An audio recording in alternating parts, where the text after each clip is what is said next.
Bible గ్రంథం తెరచి దేవుని వాక్యాన్ని చక్కగా క్షుణ్ణంగా భక్తితో దేవుని మాట చేత పరవశమవుతూ సంతోషించి ఆనందించడానికి కావాల్సిన వారు ఉండాలని దేవుని వాక్యము హెచ్చరిస్తూ ఉంది. దేవుని నామమునకు మహిమ కలుగును గాక.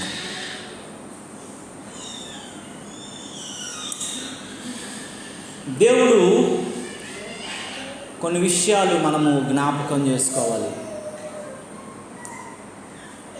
చాలాసార్లు చిన్న చిన్న సమస్యలు రాగానే, కష్టాలు రాగానే, బాధలు రాగానే మనం భక్తిలో ఉండి దేవుని ఎరిగి ఆత్మీయ అనుభవంలో ఉండి కూడా ఆత్మీయ బిడ్డలమై కూడా ఏదో తెలియనటువంటి గడబడిలో బ్రతుకుతూ ఉంటాం. దేవుని వాక్యము చెబుతున్నటువంటి మాటలు మనము జ్ఞాపకం చేసుకోగలగాలి. భయంకరమైనటువంటి కష్టాలు మీకు కలిగినప్పుడు మీరు ఎలా స్పందిస్తారు, ప్రతిబింబించబడతారు, ఎలా ఆలోచిస్తారు అన్న విషయాలు ఈ ఉదయకాల సమయంలో మనము జ్ఞాపకం చేసుకోగలగాలి. మనకి కష్టాలు వస్తున్నప్పుడు, బాధలు వస్తున్నప్పుడు, ఇరుకులు వస్తున్నప్పుడు, ఇబ్బందులు వస్తున్నప్పుడు, నిట్టూర్పులు వస్తున్నప్పుడు మనము ఎలా ప్రతిస్పందించబడుతూ ఉన్నాము, మన స్పందన ఏ విధంగా ఉంది? నువ్వు దేవుడు అంటే ఎరిగిన వ్యక్తివి కాదు, భక్తి కలిగిన వ్యక్తివే, దేవునితో మంచి సంబంధం కలిగిన వ్యక్తివే, దేవునితో నడిచే వ్యక్తివే, కన్నీటి అనుభవము, ప్రార్థన అనుభవము, రోదన అనుభవం ఉన్నటువంటి వ్యక్తివే. అయినప్పటికీ కూడా ఏదో తెలియని లోటుతో, భయముతో బ్రతుకుతున్నటువంటి భక్తిని కొనసాగిస్తూ ఉన్నామని దేవుని వాక్యం చెప్తూ ఉంది. అంతకంటే ముందు దేవుడు అసలు ఏమై ఉన్నాడన్న విషయాలు కొన్ని మనం తెలుసుకోవాలి. నువ్వు భయపడిపోతున్నావే, నువ్వు బెంగపడిపోతూ ఉన్నావే, నువ్వు అనేక రకాలుగా ఈ సమస్యలు గుండా నువ్వు ముందుకు వెళ్ళలేని వ్యక్తిగా ఉన్నావే. అలాంటి పరిస్థితుల మధ్యలో యేసు ప్రభువు వారు నీకు ఎలాంటి ధైర్యం ఇస్తే నువ్వు ఇలాగ అయిపోతున్నావు అన్న విషయాలు గుర్తు చేసుకోవాలి. మత్తయి సువార్త 13వ అధ్యాయము 44వ వచనాన్ని చదవండి. మత్తయి సువార్త 13వ అధ్యాయము 44వ వచనం. పరలోక రాజ్యము పొలములో దాచబడిన ధనమును పోలి ఉన్నది. ఒక మనుషుడు దానిని కొనుగొని దాచిపెట్టి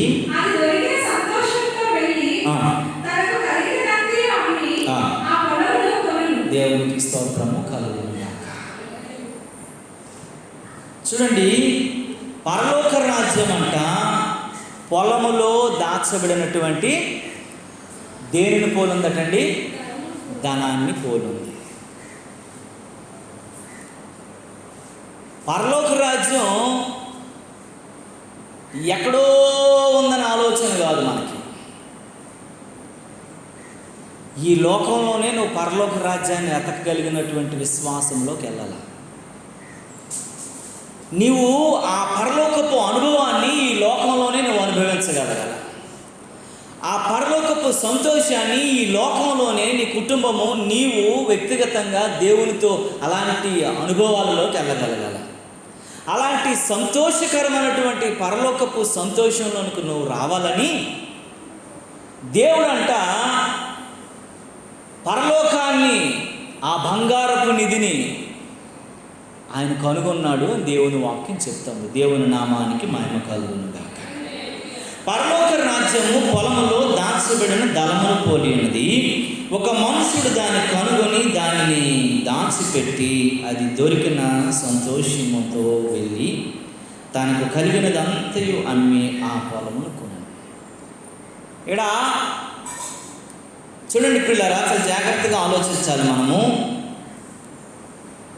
ఈ పొలము అని అంటే ఏంటో తెలుసా? దేనికి సాదృశ్యము? పొలము అంటే దేనికి సాదృశ్యము? 38వ వచనాన్ని చదవండి. అక్కడ ఏమంటే రాస్తుంది అక్కడ? పొలము లోకము, మంచి విత్తనాలు రాజ్య సంబంధులు, గురులు దుష్టుల సంబంధులు. దేవునికి స్తోత్రము కలుగునగాక. పొలం అంటే ఏంటికి సాదృశ్యం అటమ్మా? లోకానికి సాదృశ్యం.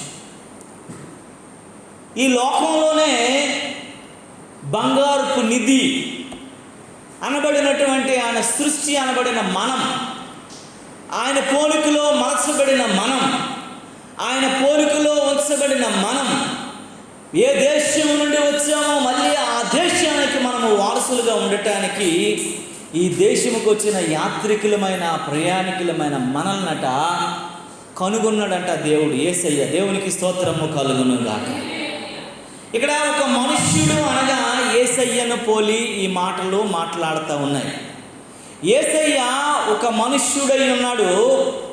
దేవుడైనటువంటి ఆయన ఈ లోకంలోనికి సశరీరులుగా మానవ రూపము దాల్చి వచ్చి నిన్ను నన్ను కనుగొని నీ కొరకు నా కొరకు మనల్ని కొనడానికి వెలగా దాని కొరకు దాచిపెట్టి అది కనుగొన్న తరువాత మన కొరకు తన సమస్తాన్ని ఇచ్చి నిన్ను నన్ను కొన్నాడు అని దేవుని వాక్యం చెప్తా ఉంది. ఈ మాటలు సార్ జాగ్రత్తగా మనం గమనించాలి, జాగ్రత్తగా మనం ఆలోచించాలి, జాగ్రత్తగా ఈ విషయాలు మనము కనుగోవాలి. ఎందుకనంటే పిల్లరా, పరలోక రాజ్యము పొలములో దాచబడిన ధనం. అందుకే ఈ యొక్క పొలము అనబడినటువంటి లోకంలో దాచబడిన ధనం అనబడినటువంటి మనల్ని ఆయన రక్షించడానికి ఎన్నో ఆయన కోల్పోయాడు. మనల్ని కొనడానికి, మనల్ని సంపాదించుకోవడానికి, మనము ఈ లోకానికి యాత్రను ముగించి పరలోక యాత్రను కొనసాగించి ఆయనతో గడపటం కోసము, ఆ పరలోకపు సంతోషంలో నీవు నేను ఉండటం కోసము ఆయన ఎన్ని కోల్పోయాడో తెలుసా? ఎన్ని చేశాడో తెలుసా అండి? మొట్టమొదట ఆయన పరలోకపు మహిమను వదిలేశాడు. దేవునికి స్తోత్రము, మహిమ కలుగునేదా. రెండోది ఏం వదిలేశాడో తెలుసా? ఆయన సింహాసనమును విడిచిపెట్టేశాడు. మూడోది ఏం చేశాడో తెలుసా? ఆయన తండ్రి సముఖమును విడిచిపెట్టేశాడు. నాలుగోది ఏమో తెలుసా? తనకున్నటువంటి అధికారమును విడిచిపెట్టేశాడు. ఐదోది ఏంటో తెలుసా?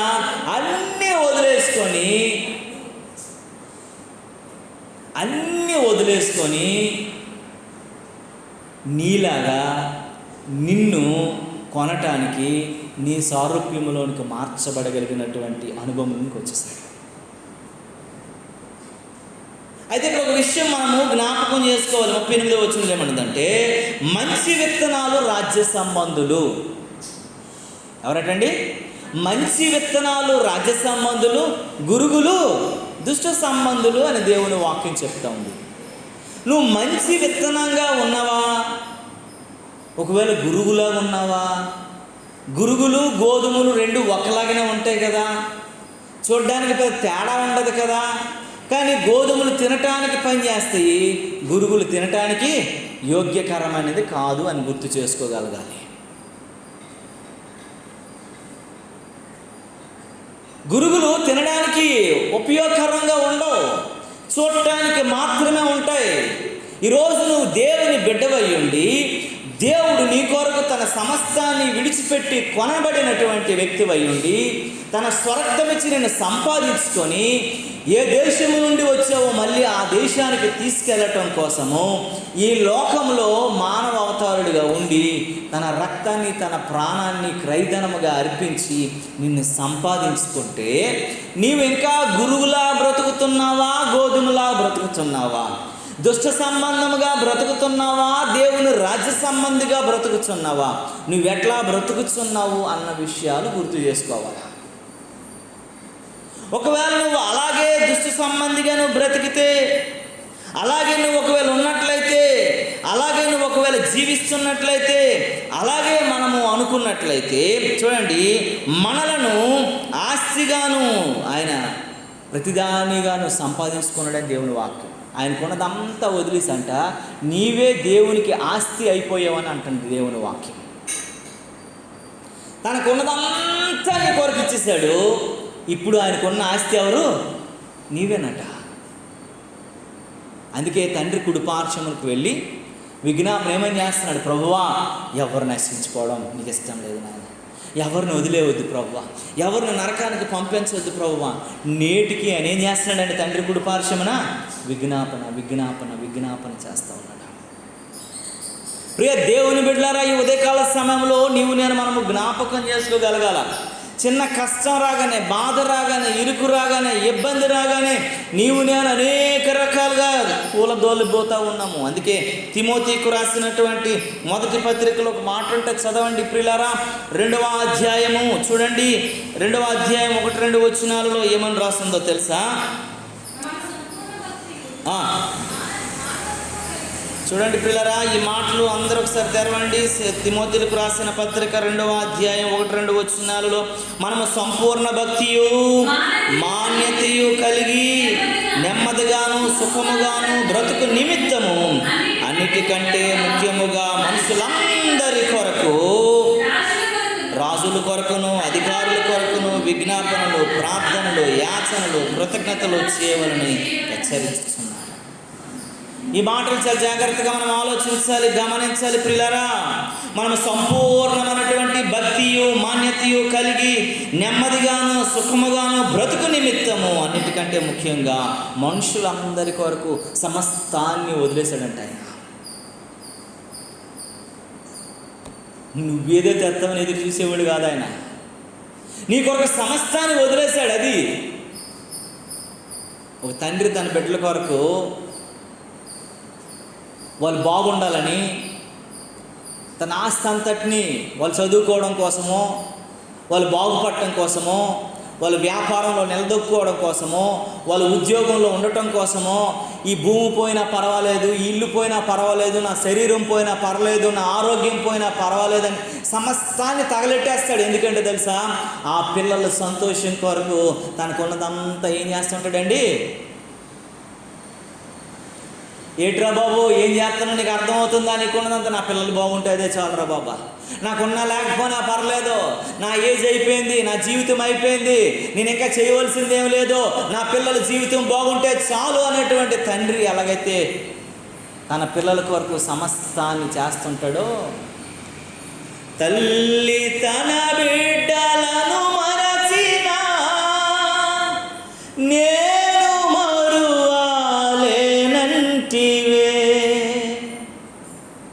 నిత్య సుఖ శాంతి నాకు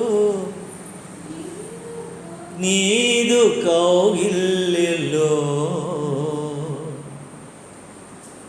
తల్లి తన బిడ్డలు మరిచిపోవచ్చేమో, తండ్రి తన బిడ్డలను మరిచిపోవచ్చేమో, కానీ దేవుడు అంటే నిన్ను మరిచేవాడు కాదంట.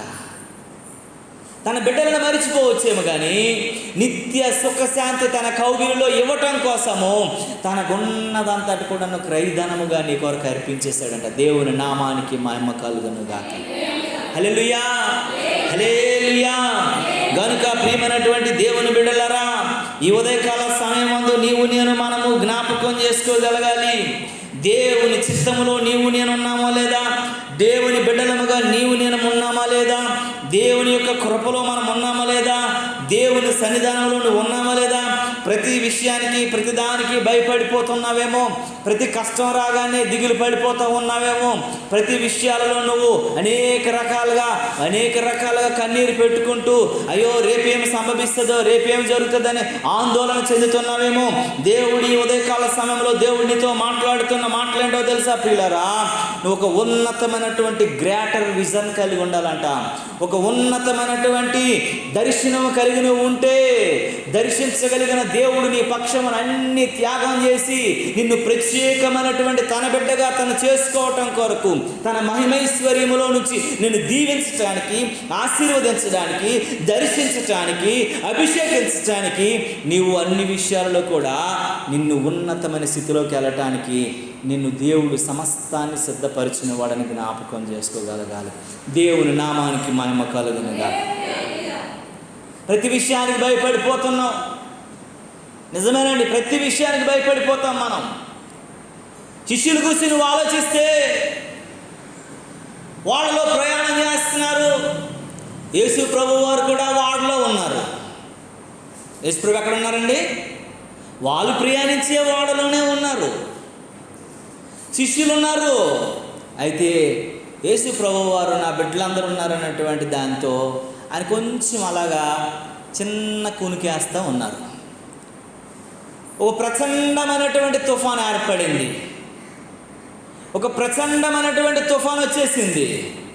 ఆ తుఫాను రాగానే, అయ్యో మేము నావలో ఉన్నామే, మా నావలో యేసయ్య ఉన్నాడే, మా యేసయ్య ఎన్నో కార్యాలు చేశాడే, ఇలాంటి తుఫాన్లు ఎన్నో ఆపగలిగాడే, భూకంపాలను ఆపగలిగాడే, చచ్చిపోయిన వారిని బ్రతికించాడే, నీళ్లను ద్రాక్షరసంగా మార్చేశాడే, 5 రొట్టెలను 5,000 మందికి పంచగలిగాడే, కుష్ఠరోగులను బాగు చేయగలిగాడే, రక్తస్రావం కలిగినటువంటి వ్యక్తిని బాగు చేయగలిగాడే, 38 సంవత్సరాల పడున్న కుంటోడును బాగు చేయగలిగాడే, గుడ్డోడును బాగు చేయగలిగాడే, మొండు హృదయం కలిగిన జక్కయ్యను బాగు చేయగలిగాడే.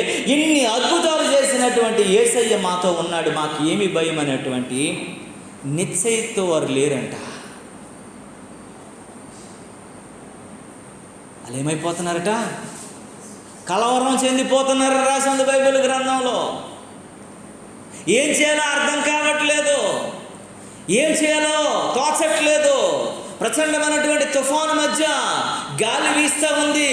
ఒకవేళ పడవ మునిగిపోతుందేమో, మేమందరం చచ్చిపోతామేమో, ఈ రోజుతో మా స్థితి అయిపోయింది, మా జీవితం అయిపోయింది అన్నటువంటి ఆందోళనతో కొట్టుమిట్టు ఆడుకుంటూ గుండ్లు బాదుకొని కేకలేస్తున్నారు. దేవునితోనే ఉన్నారు, దేవుడు ఉండే స్థలంలో ఉన్నారు. దేవుడు ఉన్నాడు అన్నటువంటి ధైర్యం లేదు, దేవుడు ఉన్నాడు అన్నటువంటి నమ్మకం లేదు, దేవుడు ఉన్నాడు అన్నటువంటి విశ్వాసం లేదు, దేవుడు ఉన్నాడు అన్నటువంటి ఏ రకమైనటువంటి ధైర్యం లేనటువంటి వారుగా పిరికి గుండు కలిగిన మనుషులుగా ఉన్నారు. అలా నీ జీవితంలో నువ్వు జ్ఞాపకం చేసుకోగలగాలి. నువ్వు దేవుని నమ్ముకున్నావు కదా, దేవుని బిడ్డవని అనిపించుకుంటున్నావు కదా, దేవునితో సహవాసం చేస్తున్నావు కదా, చిన్న చిన్న కష్టాలు, చిన్న చిన్న బాధలు, ఇబ్బందులు, ఇరుకులు కలగగానే ఒకవేళ నీవు కూడా కలవరం చెందిపోతున్నావేమో, స్థిరమైనటువంటి విశ్వాసాన్ని ప్రకటించలేని వ్యక్తిగా ఉన్నావేమో, ఇంకా సరైనటువంటి నిశ్చయిత కలిగిన వ్యక్తిగా నువ్వు లేవేమో. దేవుని వాక్యం ఉదయకాల సమయంలో దేవుడు తెలియజేస్తున్నాడు, దేవుడు నీ సన్నిధి, నీ యొక్క సముఖంలో నువ్వు ఉండి స్థానంలో ఉన్నాడని గ్రహించలేని వ్యక్తిగా ఉన్నావేమో జ్ఞాపకం చేసుకోగలగాలి. అదే వార్డులో యేసుప్రభు ఉన్నాడని శిష్యులు ఆలోచించలా, గమనించలా, గుర్తించలా. కలవరం చెందిపోతుంది, ప్రాణభయం వచ్చేసింది. అయ్యో ఈ భయంకరమైన తుఫాను నుంచి మమ్మల్ని ఎవడు కాపాడేవాడని ఇటువంటి ఎతికేస్తూ ఉన్నారు. దానికి కావలసినటువంటి ఎలాగైతే దీన్ని ఆపగలమన్నటువంటి ఆలోచనలు ఉన్నారు తప్ప అన్నిటికీ సమస్తము చేయగలిగినటువంటి సమర్థుడైన దేవుడు మా మధ్యలో ఉన్నాడని మర్చిపోయారు. మనం కూడా చిన్న చిన్న విషయాలు రాగానే, చిన్న చిన్న కష్టాలు రాగానే, చిన్న చిన్న బాధలు రాగానే పాట అయితే పాడతాము, ఎన్ని కష్టాలైనా బెదరను, ఎంత బాధైనా వెనుదిరుగను. పాట అయితే పాడతాం. మరణము నన్నేమి చేయలేదు, పరిస్థితి నన్నేమి చేయగలదు, ఏమైపోతానో భయం వేస్తుందని అంటాను. వెంటనే పాట అయిపోయింది, మరుక్షణమే డాక్టర్లకు చూపిస్తున్నాను, ఏమైపోతాను. అరే దేవుడు అసమర్థుడా? దేవుడు చేతకానోడా? దేవుడైనా చేయలేనోడా?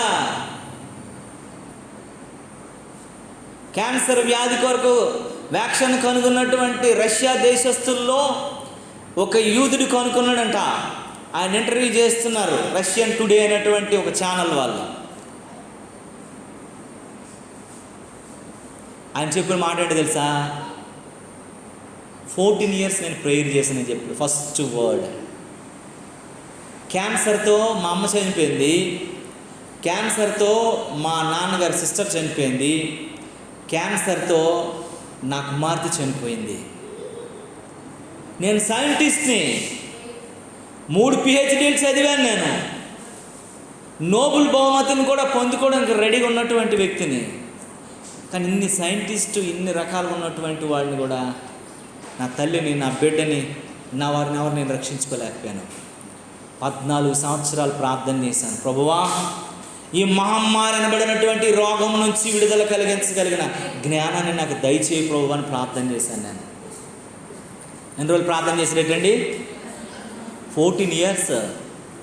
14 years అంటే ఒక మాటలో చెప్పాలంటే ఒక క్రిమినల్కి లైఫ్ టైం.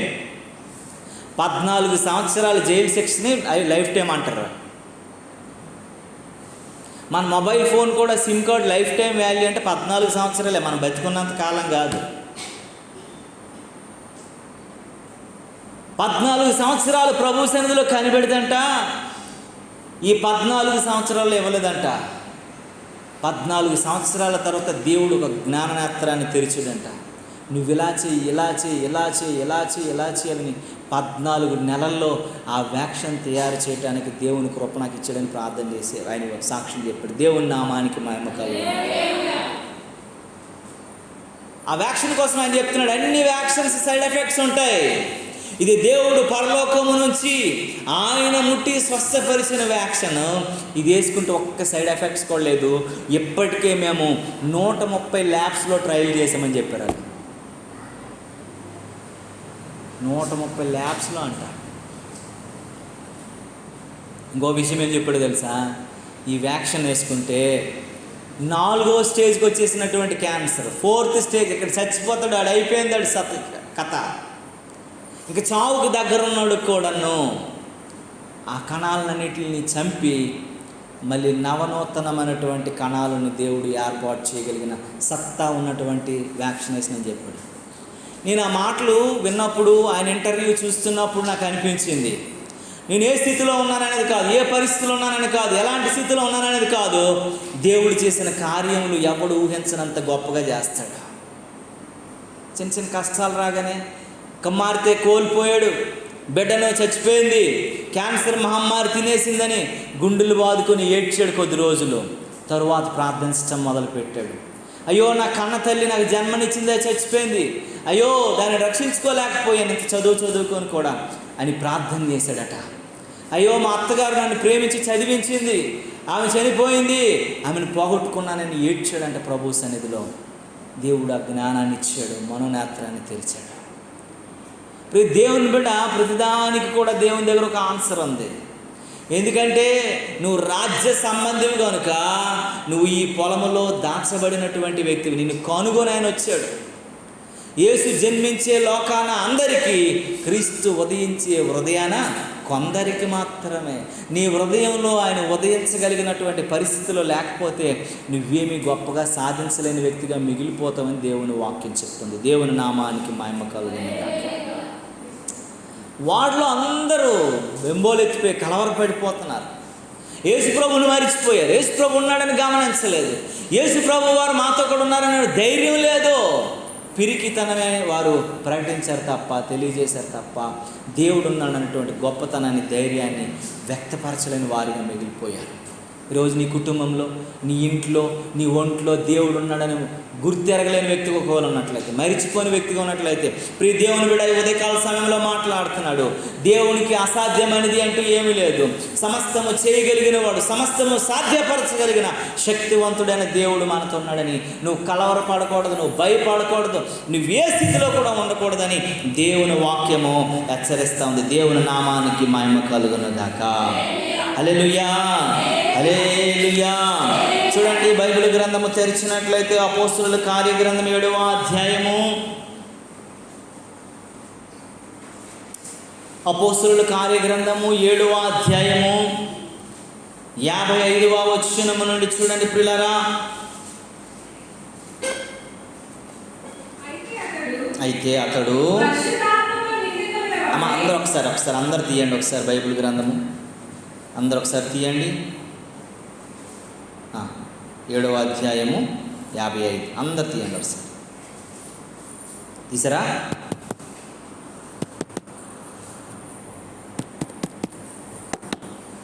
దేవుని నామానికి మహిమ కలుగును గాక.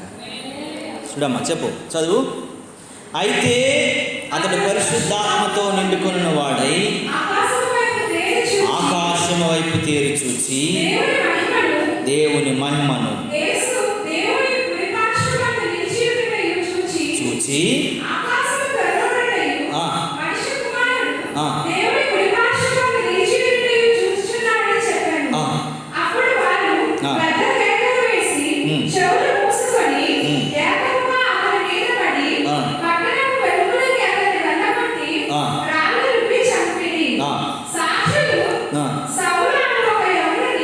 పాదముల యొద్ద తన వస్త్రములు పెట్టిరి.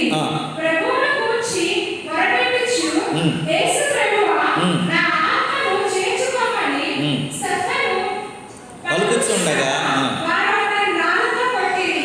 అతడు మోకాళ్ళుని, ప్రభువా, వారి మీద ఈ పాపము మోపకుమని గొప్ప శబ్దముతో పలికెను. ఈ మాట పలికి నిద్రించెను.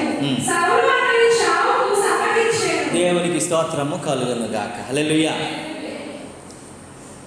స్టెఫెన్ అన్నటువంటి ఒక వ్యక్తి మనందరికీ తెలుసు. ఆయన దైవ సంబంధ, లోక సంబంధ? సమాధానం చెప్పాలా? స్టెఫెను దైవ సంబంధ, లోక సంబంధ? దైవ సంబంధి. దేవుని ఎరిగినోడా, దేవుని ఎరగనోడా? కష్టం రాగానే మనలా ఉన్నాడా లేదన్న విషయాలు ఈ సమయంలో మనం జ్ఞాపకం చేసుకోవాలి. స్టెఫెన్ మీద సువార్త ప్రకటిస్తున్నాడు. బలమైనటువంటి ఆత్మచేత నింపబడిన వాడుగా ఉన్నాడు. దేవుని వార్తను అనేక మందికి ప్రకటిస్తున్నాడు. ఆయన పాస్టర్ గారు కాదు, ఒక విశ్వాసి. మొట్టమొదటి మనం జ్ఞాపకం చేసుకోవాలి. స్టెఫెను ఒక సంఘంలో ఒక విశ్వాసి, పాస్టర్ గారు కాదు. దేవుడు భారం, దేవుడు నా కొరకు మరణించాడు, చనిపోయాడు, ఆయన సమస్తాన్ని నా కొరకు ఇచ్చేశాడు, నేను ఆయన కొరకు ఏం చేయాలన్నటువంటి ఒక మంచి మనస్సాక్షితో దేవుని వార్తను ప్రకటిస్తూ ఉన్నాడు. ప్రకటిస్తున్నప్పుడు జనాలకు నచ్చలా. వీడేంటి అనేక రోజుల నుంచి ప్రకటిస్తున్నాడు, అనేక రోజుల నుంచి చెప్తున్నాడు, యేసు ప్రభువే తప్ప మేము కాదా, మేము భక్తిపరులం కాదా అన్నటువంటి ఆలోచన మనుషుల్లోకి వచ్చి ఏదో రకంగా వీడిని చంపేయాలన్నటువంటి ఒక నిబద్ధతలోకి వచ్చారు.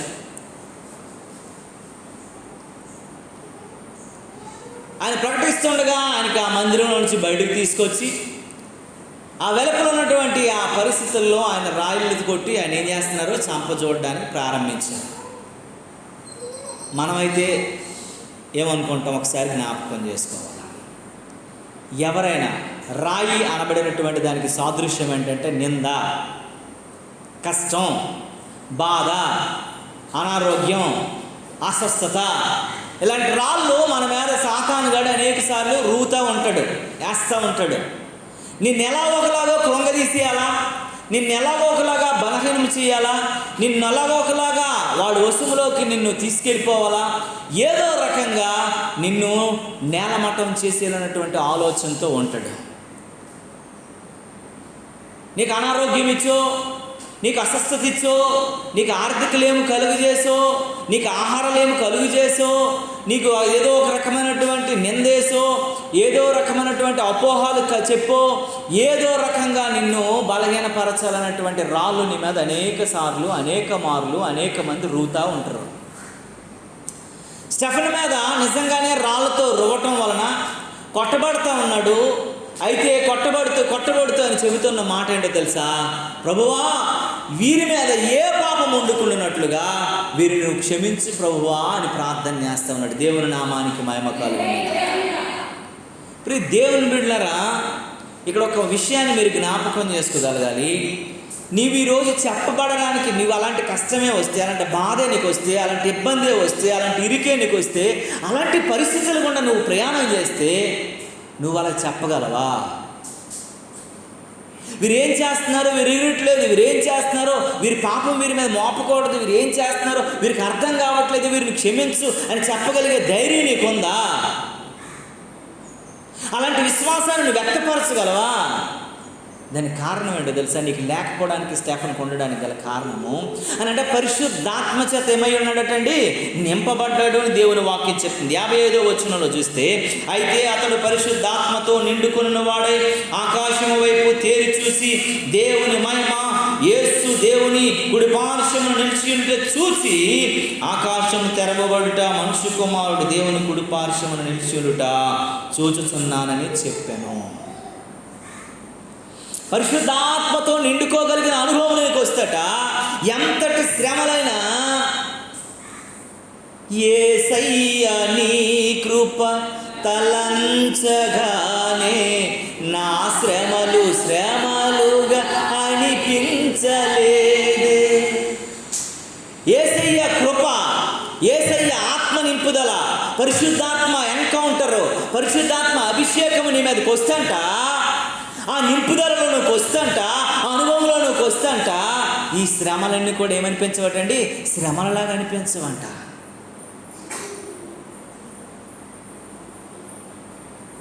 ఆ మాట చెప్పాలంటే దమ్ము ఉండాలండి. యేసు ప్రభువు చెప్పిన తర్వాత తండ్రి వీరేమి చేస్తున్నారో వీరిని క్షమించనే మాట ఎవరు చెప్పలా. నెక్స్ట్ ఎవరు చెప్పారండి? స్టెఫన్ చెప్పాడు ఈ మాట. యేసు ప్రభుతో ఉన్న 12 మంది శిష్యుల్లో ఎవడు చెప్పలా. శిష్యుడి కంటే గొప్ప సేవ చేసిన పౌలు కూడా ఈ మాట చెప్పలా. పెద్ద ప్రవక్తలు కానీ చిన్న ప్రవక్తలు కానీ ఎవరు చెప్పలా. అబ్రహాము, ఇస్సాకు, యాకోబులు దేవుడని ప్రార్థన చేసిన వాళ్ళ ముగ్గురు ఎవరు చెప్పలా. కానీ స్టెఫన్ చెప్పే మాట ఏంటో తెలుసా? తండ్రి వీరేమి చేస్తున్నారు వీరు ఎరుగురు కనుక వీరిని క్షమించండి, దేవునికి స్తోత్రము కలుగును గాక. 60వ వచనంలో అంటాడు, అతడు మోకాళ్ళ మీద ప్రభువా వారి మీద ఈ పాపము మోపకుమని గొప్ప శబ్దముతో పలికెను. ఈ మాట పలికి నిద్రించను, దేవునికి స్తోత్రము కలుగును గాక. వాంగ్మూలము చివరిగా చచ్చిపోయే ముందే మాట్లాడే మాటలకు చాలా విలువ ఉంటుంది. ఒక ఖైదీ కానీ, ఒక ప్రమాదంలో, ఒక యాక్సిడెంట్లో ఉన్నటువంటి వ్యక్తి కానీ, ఒక అటెంప్ట్ మర్డర్కి ఏదైనా సరే గురైన వ్యక్తి కానీ, ఒక ఇంపార్టెంట్ ఏదైనా వ్యక్తి వాడు చచ్చిపోయే ముందు ఏం చేస్తుంటారు? పోలీసు వాళ్ళు వెళ్ళి రికార్డ్ చేస్తారు. ఆయన వాంగ్మూలం ఏం చెప్పాడో రాసుకుంటారు, ఆయన చెప్పే మాటలు ఏంటో తెలుసుకుంటారు.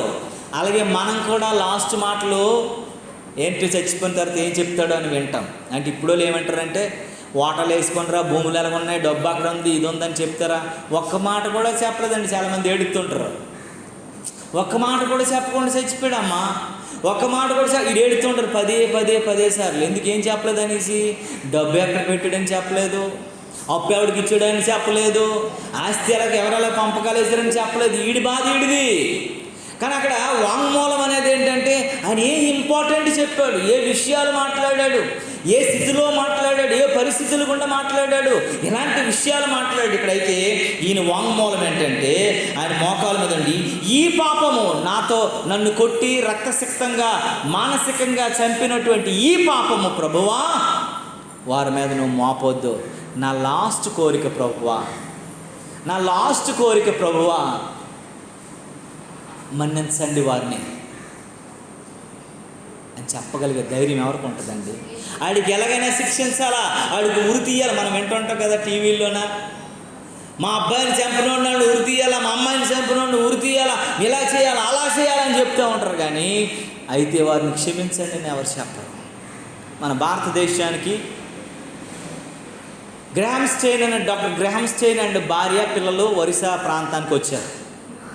వచ్చినటువంటి వాళ్ళు వైద్య సేవలు చేసి ఆ ప్రాంతంలో గొప్ప రివైవల్ ఉజ్జీవాన్ని తీసుకొచ్చారు. అనేక మంది పాడైపోయిన నశించిపోయినటువంటి కుటుంబాలలో అనారోగ్య పరిస్థితులకు వెళ్ళిపోయినటువంటి జీవితాలను బాగు చేశారు. వీళ్ళన్నీ చేస్తున్నప్పుడు కొంతమందికి ఇష్టం లేక ఆ తండ్రి 2 కొడుకులు కారులో పడుకుంటుండగా డోర్ క్లోజ్ చేసి పెట్రోల్ పోసి తగలెట్టేశారు. మనందరికీ తెలిసిన విషయమే. వాళ్ళ భార్య ఏమని చెప్పిందో తెలుసా? అతను కాలిపోయారు, చచ్చిపోయారు, మొత్తం బూడిదైపోయారు. 2 కొడుకులు, భర్త చనిపోయాడు, ఒక కుమార్తె ఆమె మిగిలిపోయారు. మీరు గూగుల్లో చేయండి గ్రహామ్ స్టెయిన్స్ ఒరిస్సా అని చెప్పి మీకు వస్తుంది. ఆయన ఎప్పుడైతే ఇది అయిపోయాడో ఆమె వచ్చి చెప్పింది, అమ్మా ఆ సీఎం వాళ్ళందరూ కూడా అడిగారు, వాళ్ళు దొరికిపోయిన తర్వాత వాళ్ళని ఎలా చంపాలని అడిగారు.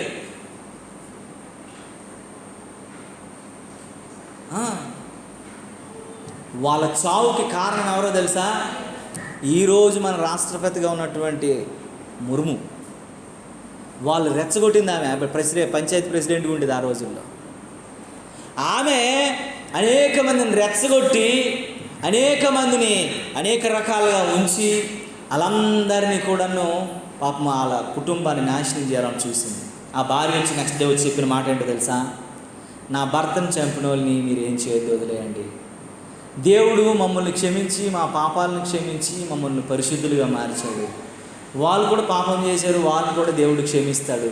దేవుడు క్షమించినట్లే మేము కూడా క్షమిస్తున్నాము, వారిని వదిలేయండి అని చెప్పింది. ఒరిస్సా గవర్నమెంట్, ఒరిస్సాలో ఉన్న ప్రజలు వీళ్ళు ఖచ్చితంగా ఎన్కౌంటర్ చేసేస్తారు, ఊరి తీసేస్తారు అనుకున్న వాళ్ళందరూ కూడాను స్టన్ అయిపోయారు. ఒకసారి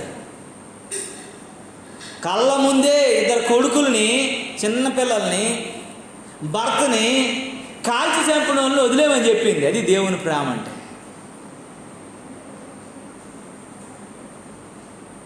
మన పగడాల ప్రవీణ్ భార్య వచ్చింది, చైన్ లాస్ట్ మాట చెప్పమని అంటే, నా భర్తను చంపిన వాళ్ళు వదిలేయండి, క్షమించండి, దేవుడే వారిని చూసుకుంటాడని వదిలేసింది.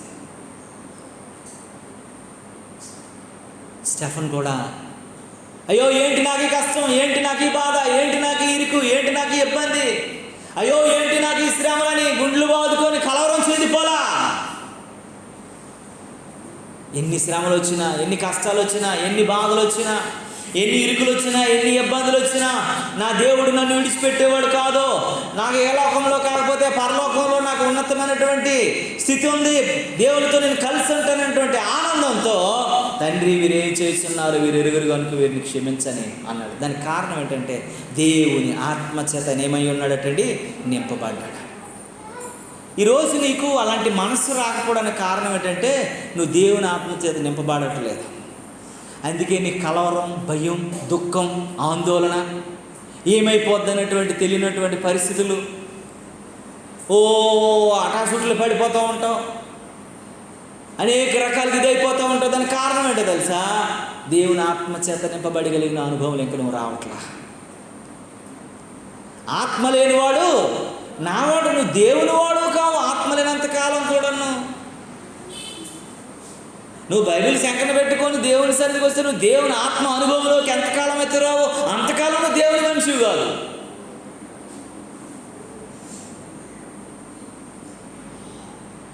మనం వాక్యం చెప్పినప్పుడు చెప్పుకున్నాం కదా, నువ్వు కొండల్లో పెకలించగలిగిన నీకు శక్తి ఉన్నా, కంచు గనగనలు ఆడగలిగినటువంటి నువ్వు మాట్లాడగలిగినా, నీ ప్రార్థనలన్నీ కూడా అద్భుతాలు మహత కార్యాలు చేయగలిగినా, నీలో ప్రేమ లేని వాడు అయితే నువ్వు తీసి పాడేశాడు దేవుడు అపోస్తలుడైన పౌలుతో మాట్లాడి.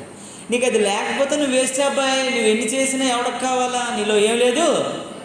దేవుడి లోకంకి ఏం చూపించాడు, అది నీకు లేకపోతే ఇంకేంటయ్యా. దేవుడు లోకమును ఎంతో అదే ఒకసారి ఇన్ఫినిట్, అది ఇన్ఫినిట్ మీన్స్ అనంతం, దానికి కొలతలు లేవు, దానికి వెళ్ళలు లేవు. ఆయన ప్రేమ సముద్రం అంతా లోతైనది, శిఖరాలంతా ఎత్తైనటువంటిది, ఆకాశం మహాకాశం పట్టజాలనంత ప్రేమ ఆయన ప్రేమ. అంత ప్రేమను అనుభవిస్తున్న నీవు, ఎంత ప్రేమను చూపించలేని నీవు దేవుని బిడ్డను ఎలా చెప్పేసుకుంటావు అని మనం అపోస్తలుడైన పౌలుని గురించి మాట్లాడుకున్నాం. ఈరోజు స్టెఫన్ గురించి మాట్లాడుతున్నావు. నీ కష్టం, నీ శ్రమ, నీ బాధ వస్తున్నప్పుడు నీ విశ్వాసం ఏంటో అర్థమైపోతుంది, నీ భక్తి ఏంటో అర్థమైపోతుంది, నీ జీవితం ఏంటో అర్థమైపోతుంది, నీ పరిస్థితులు ఏంటో అర్థమైపోతాయి. ఎందుకనంటే నీవు ఆత్మానుభవంలోనికి ఇంక రాలేదని అర్థమైపోతుంది. పరిశుద్ధాత్మ తాకిడి నీకు లేదని అర్థమైపోతుంది, పరిశుద్ధాత్మ అనుభవం లేదని నీకు అర్థమైపోతుంది. శ్రమలో నువ్వు కృంగిపోతూ నువ్వు చేతగాని వాడు అయిపోతున్నావు అంటే కారణం ఏంటి తెలుసా? ఇంకా నీకు ఆత్మ అనుభవంలోనికి నువ్వు నడిపించబడలేదని అర్థమవుతుంది. దేవుని నామానికి మహిమ కలుగునుగా. హల్లెలూయా, హల్లెలూయా. ఆయన దేవుని ఆత్మచేత నింపబడ్డాడు. ఆయన దేవుని నామానికి మహిమ కలుగునుగాక. దేవుని ఆత్మచేత నింపబడ్డాడు. చాలా జాగ్రత్తగా మనం ఇలాంటి సమస్యలు వచ్చినప్పుడు నువ్వు దేవుని ఆత్మచేత నింపబడితే ధైర్యంగా ఉంటావు. ఎందుకో తెలుసా? దేవుడు అంతా నీకోసం ఇచ్చేసి నిన్ను కొనుక్కున్నాడు కాబట్టి నువ్వు పదిలంగా ఉంటావు ఆయన దగ్గర. నీకు ఏం ప్రాబ్లం ఉండదు, నువ్వు హ్యాపీ. ఈ మధ్య నేను సువార్త ప్రకటిస్తూ కొంతమంది యవనస్తుల కోసం మీకు చెప్పాను లాస్ట్ వీక్. 2 మనుషులు కత్తొట్టుకుని నన్ను పొడి చేయడానికి వచ్చారు. నువ్వు మా అబ్బాయిని మార్చితే నేను చంపేస్తాను అనేసి. నాకు పిచ్చెక్కిపోయింది, మీరు నమ్మరు.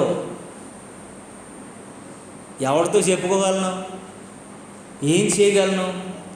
వాళ్ళు గంజాయిలు తాక్కొని తిరుగుబోతుల్లాగా భయంకరమైనటువంటి జుట్లు పిలకలు వేసుకొని ట్యాటూలు వేసుకొని ఉన్నటువంటి వాళ్ళు, ఎంబీఏలు, బీటెక్లు, ఎంటెక్లు చదివిన వాళ్ళు, మళ్ళీ పనికిరాని వాళ్ళు కాదు. అందరూ బాడీ బిల్డర్స్, మార్షల్ ఆర్ట్స్ నేర్చుకున్న పిల్లలు, కానీ అన్ని దురలవాట్లకు అలవాటు పడిపోయారు. 18 మంది పిల్లల్ని, యవనస్తుల్ని ప్రభులోకి నడిపిస్తే వాళ్ళ నాన్నలు ఇద్దరు వచ్చేసి, మా పిల్లలు ఇన్నాళ్ళు లేరు, మాతో కలిపి తాగేవారు, ఇప్పుడు మానేశారు, ఇప్పుడు భక్తి అంటున్నారు, ఉద్యోగం అంటున్నారు, ఇంటి నుంచి బయటకు వెళ్ళిపోతున్నారు, ఏవో పనులు చేస్తున్నారు, అన్నీ చేస్తున్నారు, వాళ్ళ అమ్మ వాళ్ళు ఒకటైపోతున్నారు, నన్ను పట్టించుకోవట్లేదు అని చెప్పి నన్ను పోటీ చేయడానికి వచ్చారు. నేను అనుకున్నాడు ఏమనాలో అర్థం కాదు. ఆ పిల్లలకి చెప్తే సాగు కొట్టేస్తారు నాన్నని. నేనేం చెప్పకుండా ప్రార్థన చేసుకుని 1 వీక్ మదన పడుతూ అలా ఉన్నాను. ఆ పిల్లలకి చిన్న చిన్న ఉద్యోగాలన్నీ వచ్చాయి, వెళ్ళి ఎత్తుక్కున్నారు వాళ్ళే. చేసిన తర్వాత, అన్నయ్య బాగున్నాం అన్నయ్య, దేవుని కృపలో దేవుడు ఎంత బాగుంటుందంటే మేము ఎప్పుడో చెడిపోయిన వాళ్ళం బాగుపడదామన్నయ్య, ఇంక అన్నీ వదిలేస్తామన్నయ్య, గర్ల్ ఫ్రెండ్స్ని వదిలేసామన్నయ్య, చిచిచి చాలా డబ్బులు ఇంట్లో గిందులు అమ్మేసేవాళ్ళం అన్నయ్య, ఐరన్ బాక్సులు అమ్మేసేవాళ్ళం అన్నయ్య, ఫోన్స్ తాకట్లు పెట్టేవాళ్ళం అన్నయ్య, చాలా భయంకరమైన జీవితం అన్నయ్య, అన్నీ వదిలేసి దేవుని కొరకు బ్రతకాలనుకుంటున్నాం అన్నయ్య అని చెప్పారు. ఇటు నుంచి బాగానే ఉంది, అటు నుంచి కత్తెడుకుని వస్తానండి వాళ్ళు. అలాంటి పరిస్థితుల్లో నేను ప్రార్థన చేసుకుంటే దేవుడు 4 రోజుల క్రితం, ఒక 5 రోజుల క్రితం వాళ్ళిద్దరు నా దగ్గరికి వాళ్ళ భార్యను తీసుకుని వచ్చారు. వచ్చి, బాబు నమస్కారం బాబు నాన్న, వీళ్ళిద్దరు వచ్చారు కదా, ఇంకా వాళ్ళని తీసుకుని వచ్చారేట్రా బాబు అని అనుకున్నాను. నా చుట్టూ జనాలందరూ మూగిపోయారు. వాళ్ళందరూ, మేము ఆఫీసర్స్ క్లబ్, అది ఆఫీసర్స్ క్లబ్లో మేమందరం మెంబర్స్, షటిల్ బ్యాడ్మింటన్ ఆడుతున్నాం మార్నింగ్. వాళ్ళందరూ కూడిపోయి వచ్చేసి అక్కడ ఉన్నటువంటి 60 మంది 70 మంది వచ్చేసారు. వాళ్ళందరూ ఉన్నతమైన స్థితిలో ఉన్నారు. నన్ను వాళ్ళు పిలవగానే ఏం జరిగింది మొన్న కూడా వచ్చారు, ఏమైందని చెప్పి వాళ్ళందరూ వచ్చేసారు. బాబు దండం బాబు, మమ్మల్ని క్షమించు, మాకు అర్థమైంది, మా పిల్లలు బాగుపడ్డారు అని తెలియక మిమ్మల్ని లేనిపోని మాట్లాడి బూతులు తిట్టి చంపాలనుకున్నాం. ఈరోజు మా పిల్లల్లో ఆ మార్పుని చూస్తుంటే మాకు అర్థం కావట్లేదు అని చెప్పి నా దగ్గరకు వచ్చి కాలు మొక్కడానికి వచ్చారు. బాబు మీరు నన్ను మొక్కొద్దు, మీరు వెళ్ళిపోండి, మీరు దేవుని సన్నిధికి వెళ్ళండి, చర్చికి వెళ్ళండి, దేవునిలో మీరు బతకండి, దేవునితో మీరు మంచి సావాసం అంటే మీ అబ్బాయిలతో పాటు వెళ్ళండి అంటే ఆ పిల్లలకు కూడా తెలిసింది ఎలాగో ఆ పిల్లలు కూడా వచ్చారు. అన్నయ్య మమ్మల్ని బాగు చేసి, మేము ఒకప్పుడు ఎలా ఉండేవాళ్ళు, నేను కొట్టేవాడిని, అమ్మ నేను కొట్టేదాన్ని, ఇప్పుడు నిన్ను గౌరవిస్తున్నాను, నిన్ను ప్రేమిస్తున్నాను, నాన్న నేను ప్రేమిస్తున్నాను, ఇప్పుడు ఈ స్థితికి వచ్చానంటే కారణం ఏంటో తెలుసా? అన్నయ్య, మీరు అన్నయ్యనే చంపాలనుకుంటున్నారు, అన్నయ్యనే తిట్టాలనుకుంటున్నారు, అన్నయ్యనే కొట్టాలనుకుంటున్నారు, ఇది ఎంతవరకు మంచిది అని చెబితే నాలో అప్పుడు కొంచెం హ్యాపీనెస్. అంతవరకు ఏమనిపించింది, నేను ఎక్కడో తిరుగుతున్నాను, ఎక్కడ వేసేస్తారేమో అన్నటువంటి కొద్దో గొప్ప భయం ఉండేది, కానీ ఆ భక్తిని నేను ప్రకటించలేకపోయాను. సావు అయితే చెప్పటం బాగుంటుంది, బ్రతుకుడు క్రీస్తు అయితే చచ్చిపోవటం మంచిదని. సావు దగ్గరికి వచ్చినప్పుడు స్టెఫన్లాగా నిలబడగలిగే దమ్ము ఉందా లేదనేది కావాలి. అప్పుడు చెప్పడానికి చాలా బాగుంటాయి ఆ మాటలు. మన దగ్గరికి కత్తి వచ్చినప్పుడు మనకు అర్థం అవుతుంది, మనకు వచ్చిన రాయి వచ్చినప్పుడు మనకు అర్థం అవుతుంది, మన మీదకి నింద వచ్చినప్పుడు మనకు అర్థం అవుతుంది, మన మీదకి కష్టం వచ్చినప్పుడు అర్థం అవుతుంది, మన మీదకి బాధ వచ్చినప్పుడు అర్థం అవుద్ది.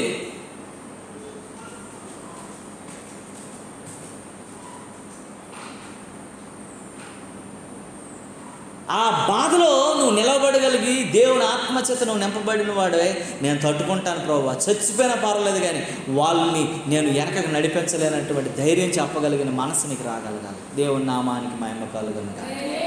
స్టెఫన్లో అలాంటి కష్టాల్లో కూడా, అలాంటి పరిస్థితుల్లో కూడా, అలాంటి హింసలో కూడా దేవుని నామానికి వరకు నిలవబడ్డాడు. దానికి కారణం ఏంటో తెలుసా? ఆయన ఆత్మతో నింపబడినటువంటి వ్యక్తి అయ్యాడు.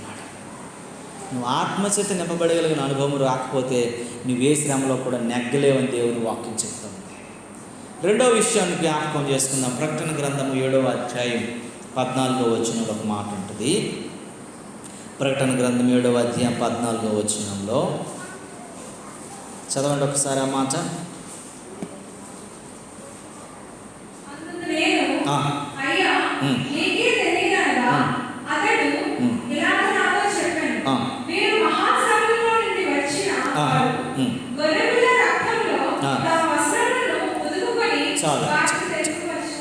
వీరంటే ఎలాంటివాడట?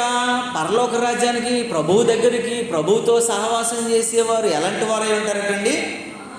మహాశ్రమల నుండి వెళ్ళోలే. పోలీసు ఉద్యోగం వచ్చేసింది, జీతం వచ్చేసింది, మిలిటరీలో ఉద్యోగం వచ్చేసింది, జీతం వచ్చేస్తుంది, క్యాంటీన్లో సామాన్లన్నీ తక్కువ రేటుకు వచ్చేస్తాయి, వాళ్ళు ఎక్కడికి వెళ్ళినా గౌరవం దొరికిపోతుంది, ఎక్కడైనా భయపడుతుంది. దాని ముందు ఏముంటుంది, ట్రైనింగ్ ఉంటుంది, తాట తీసేస్తారు దాంట్లో. ఇలా వెళ్ళేప్పుడు ఇలాగ అయిపోతాడు. 11 నెలలు 12 నెలలు, ఒక సంవత్సరం పాటు, సంవత్సరంన్నర పాటు సన్నంగా చేసి పంపించేస్తారు. అప్పుడు అంతా సెట్ చేసేస్తారనమాట.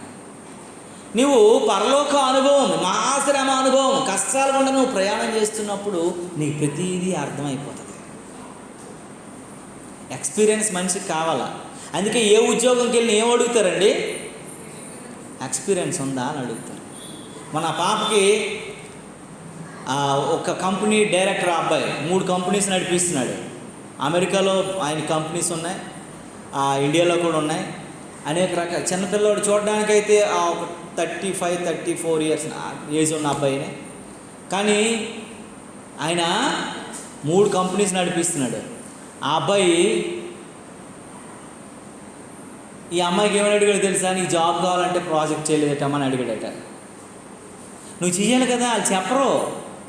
నీకు కావాలంటే నువ్వు చేసుకోవాలా. నువ్వు ప్రాజెక్ట్ నీకు ఉంటే కదా నీకు విలువ ఉంటుంది. నీకు సర్టిఫికేట్స్ కంటే ప్రాజెక్టే విలువ కదా అని చెప్పాడంట అబ్బాయి. నాకు నెక్స్ట్ డే వచ్చేసి చట్నీస్ టిఫిన్కి వెళ్దాం రండి బ్రదర్ అని నాకు తీసుకెళ్తూ మాట్లాడుతాను, రండి అని చెప్పేసి మాట్లాడుతూ, నాకు లావణ్య ఫోన్ చేశారండి, నేను మాట్లాడాను, కానీ ప్రాజెక్ట్ లేదంట, మాకు కొంచెం టైం పడుతుందని నేను చెప్పానని అన్నాడు. నాకు అనిపించింది ఏంటంటే, ఏదైనా సరే నువ్వు దాంట్లో ప్రాక్టికల్గా నువ్వు లేకపోతే, ప్రాక్టికల్ అనుభవం లేకపోతే, ప్రాక్టికల్గా నీ స్థితిగతులు లేకపోతే, నువ్వు ఎంత గొప్ప వ్యక్తివైనా సరే కొన్నిసార్లు నువ్వు ఆగవలసి వస్తుంది అక్కడ. దేవునితో ప్రాక్టికల్ అనుభవం నీకు ఉండాలా. మహాశ్రమ నుండి వచ్చిన వారట, అందుకే వీరి కన్నుల నుండి ప్రతి బాష్ప బిందువు ఏంటట తుడిచివేయబడుతుంది. దేవుడు వారి పెదవులపై నవ్వు ఉంచాడంట. ఇక మీదట వారికి ఏం లేదటంటే ఆకలి లేదు, దాహము లేనటువంటి పరిస్థితుల్లో నేను మనం ఎలా ఉన్నామనేది ఒకసారి జ్ఞాపకం చేసుకోవాలి. స్టెఫెన్ అంత బాగా ఉండడానికి, అంత సరైనటువంటి పరిస్థితుల్లో ఉండడానికి, అంత ధైర్యంగా ఉండడానికి గల కారణం ఏంటో తెలుసా? స్టెఫెన్ పైన దేవుని కృప ఉంది కనుక. దేవుని నామానికి మహిమ కలుగును గాక. హల్లెలూయా, హల్లెలూయా. రెండో వ్యక్తిని జ్ఞాపకం చేసుకుందాం త్వరగాను. చూడండి పిల్లరా, ప్రకటన గ్రంథము 1వ అధ్యాయం 9-10 వచనాల్లో యోహాను అనేటువంటి భక్తుడు మనకు కనబడతాడు. యోహాను అనేటువంటి భక్తుడు, ఈయన కూడా దేవుని సేవలో ఉన్న వ్యక్తే, దేవుని పనిలో ఉన్నటువంటి వ్యక్తే. ఈయనంట సువార్త ప్రకటిస్తూ ఉన్నాడంట. నేను చేస్తున్నాడటండి, సువార్త ప్రకటిస్తే జైలు వేశారట. ఆగట్లేదు, కొరడాలతో కొట్టారట. ఆగట్లేదు, ఎన్ని చేసినా ఆగట్లేదు. ఏం చేశారట తెలుసండి యోహాను గారిని? ఎన్ని చెప్పినా వినట్లేదు, ఈయన ప్రకటిస్తున్నాడు. ఎన్ని చెప్పినా ఈయన పట్టించుకోవట్లేదు, ప్రకటిస్తున్నాడు అని చెప్పేసానంటే సలసల సలసల సలసల మరుగుచున్నటువంటి నూనెలో తెచ్చి పడేశారట, కాలు చేతులు కట్టేసి. మీరు నమ్ముతారా? మీరు బైబిల్ గ్రంథాన్ని ధ్యానించండి. అంత మరుగుతున్నటువంటి నూనెలో వేసినటువంటి యోహాన్ గారు చల్లటి కూల్ వాటర్లో స్నానం చేస్తున్నట్టు ఉన్నాడట. ఆయన చలసల మరుగుచున్నటువంటి ఆయిల్లో, నూనెలో వేస్తే బాగా మాడిపోయినటువంటి మిరపకాయ బజ్జీలాగా అయిపోయినటువంటి యోహాను ఎలాగైపోయాడటండి? చల్లని కూల్ వాటర్లో స్నానం చేస్తున్న పరిస్థితులు ఉన్నాడట. దేవుని బిడ్డ, దానికి కారణం ఏంటో తెలుసా? దేవుని ఆత్మచేత నింపబడినవాడు. ఆయిల్లో వేసినా ఇడి సావట్లేదు, జైల్లో పెట్టినా ఇడి సావట్లేదు, కొరడాలతో కొట్టినా సావట్లేదు, ఎన్ని హింసలు నిర్వహించినా సావట్లేదు, ఇలాంటి ఏది చేసినా ఇడి సావట్లేదు. ఇడు ఎలాగరా బాబు ఇన్ని వదిలించుకోవాలని చెప్పేసి చివరికి తీసుకెళ్ళంట పద్మాసు దీవి, ఎప్పుడు ఉండలేనటువంటి ప్రదేశము, ఒంటరిగా ఉన్న ప్రదేశము, భయంకరమైనటువంటి ప్రదేశము, ఎవరు ప్రవేశించలేనటువంటి ప్రదేశం అనబడినటువంటి పద్మాసు అనబడినటువంటి దీవి. ఒక మాటలో చెప్పాలంటే ఒక ఏంటండి, మనము జైలు, తిహార్ జైలు ఏమంటారండి? తిహార్ జైలేనా?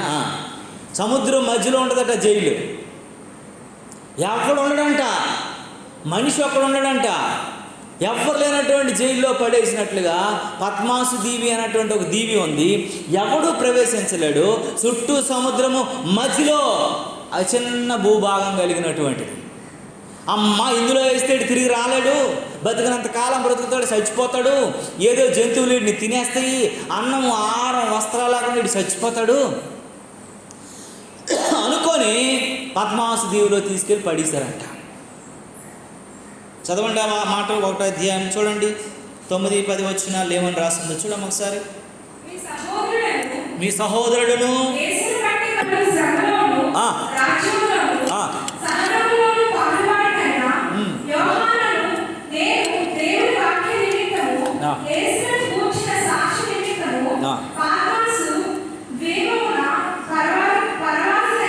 దేవునికి స్తోత్రము కలుగును గాక. హల్లెలూయా, హల్లెలూయా.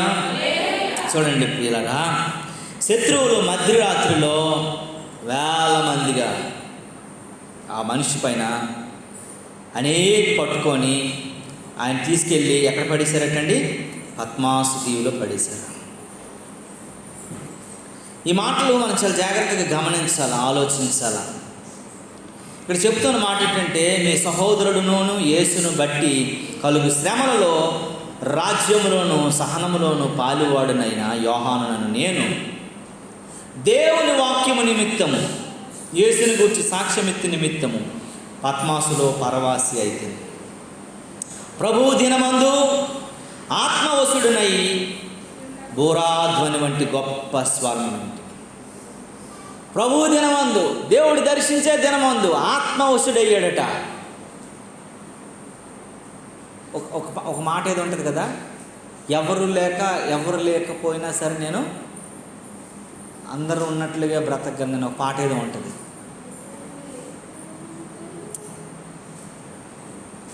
అందరూ ఉన్నట్టే నేను ఉంటానని అంటారు కదా పాట. అక్కడ ఆ మాటలో ఏమని ఉందనంటే, ఎవడు లేనటువంటి ఒంటరి జీవితమైన అందరితో కలిసి ఉండగలిగిన మహాభాగ్యంగా ఉంటుందంట దేవుని స్వామిలో ఉంటుంది.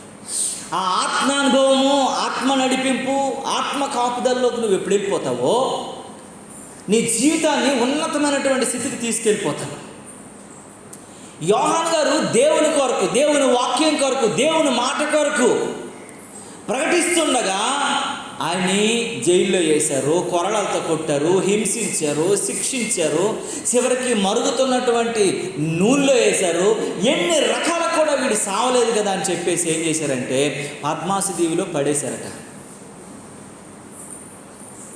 పద్మాసు దీవిలో పడేసినప్పుడు అనుకుంటాడు, వీడి బాధ ఇంకా మాకు ఉండదు, వీడి ఇరుకు, వీడి కష్టం, వీడిది ఏది మాకు ఉండదు, అమ్మ పోయాడురా బాబు, మా దేశాన్ని మా ప్రాంతాన్ని వదిలేసాను అనుకున్నారు. అక్కడికి వెళ్ళి ప్రార్థన చేసి దేవుని ఆత్మవశుడవగానే ఈ లోకానికి కావలసినటువంటి దర్శన గ్రంథం అనే ప్రకటన గ్రంథాన్ని దేవుడు ఆయన ద్వారా ప్రకటిస్తున్నాడు. వాళ్ళు అనుకున్నారు, వీడు నోరు మూసిస్తే మా ప్రాంతమే బాగుంటుంది అనుకున్నారు. అతన్ని పద్మాసు దీవిలోనే ప్రపంచానికి ఏమి కావాలో ఈరోజు అంతా ఆయన రాసి పెట్టేశాడు మన ముందు. దేవునికి స్తోత్రం కలుగునుగా. ప్రపంచానికి దిక్సూచి అయినటువంటి, ప్రపంచంలో జరగబోతున్నటువంటి పాస్ట్ టెన్స్, ప్రజెంట్ టెన్స్ కాదు, ఫ్యూచర్ టెన్స్లో ఏమున్నాయో, ఫ్యూచర్ ఏం జరగబోతుందో, ఫ్యూచర్ ఏ ఇబ్బందులు రాబోతున్నాయో, ఎలాంటి ఇరుకులు రాబోతున్నాయో, ఎలాంటి పరిస్థితులు గుండా లోకం వెళ్ళబోతుందో అన్ని విషయాలు కూడాను ప్రకటన గ్రంథంలో నిగూఢంగా ప్రజలందరికీ తెలియజేశాడు. దేవునికి స్తోత్రము కలుగునుగా. మీకు విషయం తెలుసా అండి? ఆహారం లేదు, వస్త్రాలు లేవు, ఏమీ లేదంట. ఆయన జుట్టులు, ఆయన వేళ్ళు అన్నీ పెరిగిపోయాయంట. ఈరోజు కూడా యోహాను బ్రతికే ఉన్నాడని అంటున్నారు. ఒక వాక్యం ఏం చెప్తుందంటే, యోహానుని గురించి ఒక ఏమని చెప్తుంది ప్రవచనం తెలుసా? యేసు ప్రభు సెకండ్ కమింగ్లో వచ్చినప్పుడు యోహాను నేను మళ్ళీ కలుస్తాననే వాగ్దానము నెరవేర్చబడ్డానికి యోహాను ఇంకా పద్మాసు దీవులు ఆయన పరవాసిగా బ్రతికే ఉన్నాడని చెప్తున్నాడు. సాధు సుందర్ సింగ్ గారు ఒక బుక్ రాశారు. ఆయన బుక్ చెప్పినప్పుడు యోహాను ఇంకా ఉన్నాడని చెప్పి రాశాడు. బైబిల్ చెప్తుంది, దేవుని వాక్యం. మనుషులు చంపాలనుకుంటారు, మనుషులు నాశనం చేయాలనుకుంటారు, మనుషులు శ్రమల పాలు చేయాలనుకుంటారు, మనుషులు నిందలు వేయాలనుకుంటారు, మనుషులు నిన్ను తక్కువ చేయాలనుకుంటారు. కానీ నిన్ను ఎంత తగ్గించాలనుకుంటే దేవుడు నిన్ను అంతగా హెచ్చించేస్తూ ఉంటాడు. బాలు ఎంత క్రిందకు కొడితే అంత పైకి బాలు లేచిపోతుంది. నిన్ను ఎంత క్రిందకు తొక్కుతుంటే నిన్ను అంతగా దేవుడు హెచ్చిస్తాడు. దేవుని నామానికి మహిమ కలుగును గాక. ఒకప్పుడు సార్దీస్ ప్రజలకు మాత్రమే తెలుసు యోహాన్ అంటే. ఈరోజు ప్రపంచమంతటికి 230 దేశాలకి తెలుసు యోహాన్ అంటే. కారణం ఏంటో తెలుసండి? ఆయన ఆత్మవశుడయ్యాడు. నువ్వు ఆత్మవశములోకి వెళ్తే, దేవుని వశంలోకి వెళ్తే, దేవుని చిత్తంలోకి వెళ్తే ఏదైనా సరే. సౌలు రాజు సాతాను వశంలోకి వెళ్ళాడు. కర్ణపిశాచి వశంలోకి వెళ్తే ఏమొచ్చింది? ఆయనకి మరణం వచ్చింది. రేపు నువ్వు నా దగ్గర ఉంటావని చెప్పి సమూయేలు వచ్చి చెప్పాడు. కర్ణపిశాచి దగ్గర డబ్బులు ఇచ్చి వెళ్ళాడు. నా కోసం ఏదైనా చెప్పు, కర్ణపిశాచి సౌలుని పిలు, సమూయేలుని పిలు, సమూయేలు ఆత్మ ఏదో చెప్తుంది నా కోసం అని అంటే, సౌలా రేపు నా దగ్గరికి వచ్చేస్తావు జాగ్రత్తగా అని చెప్పగానే సౌలుని ఎవడు కొట్టలేదు, ఎవడు తిట్టలేదు, ఆడికత్తితో ఆడే పొడుచుకొని చచ్చిపోయాడు. రాజండి, దేవుడు ఏర్పాటు చేసినోడండి, 40 సంవత్సరాలు యోధా ప్రజలకు దేవుని సంరక్షణలో పెంచవలసినోడండి, భక్తిహీనుడైపోయాడు, దేవుని కృపను మరిచిపోయాడు, దేవుని శక్తిని ఆశ్రయించలేని వాడైపోయాడు, దేవునికి వ్యతిరేక అయిపోయాడు, యాజకుడు చెల్లించవలసినటువంటి బలిని ఆడి చెల్లించి పడేశాడు. ఒక సామెత మన ఊరిలో ఉంటుంది, ఏమంటారండి? కుక్క పని కుక్కేసేయాలా, గాడిద పని గాడిదేసేయాలా. దొంగోడు వచ్చాడని గాడిద అరిసింది అనుకోండి, ఏం చేస్తాడు? యజమానుడి గాడిదని చావు కొడతాడు. అదే కుక్క వచ్చి అరిసింది అనుకోండి, ఎవరో వచ్చినట్లు ఉందని అనుకుంటారు. ఇంకొక మాట కూడా మనం అంటాం కదా, కుక్క అరిస్తే కోడి అరిస్తే తెల్లారుద్దా? ఏంటమ్మా? కుక్క అరిస్తే తెల్లారుద్దని అంట. కుక్కలు అరిస్తే ఎవడో వచ్చాడు అని అనుకుంటాం మనం. కానీ తెల్లారిందని ఎప్పుడు ఏది చెప్తే మనకు అర్థమవుద్ది? కోడి చెప్తేనే అర్థమవుతుంది. నువ్వు దేవుని ఆత్మ వశువులోకి వెళ్తుంటే నువ్వెక్కడున్నా అక్కడ నీ విశ్వాసము బలమైనచో అడవి ఆనందమే. ఓ విశ్వాసి నీవు మెలకవుగా ఉండుమా, కాలు జారి పోదువేమో, అదరి బెదరి పోదువేమో. ఒకవేళ చెడిపోతావేమో, పడిపోతావేమో, నాశనం అయిపోతావేమో, నడి సముద్రంలో మునిగిపోతావేమో చూసుకో. నీ విశ్వాసము బలమైనది, అడవి కూడా ఆనందంగా ఉంటుంది.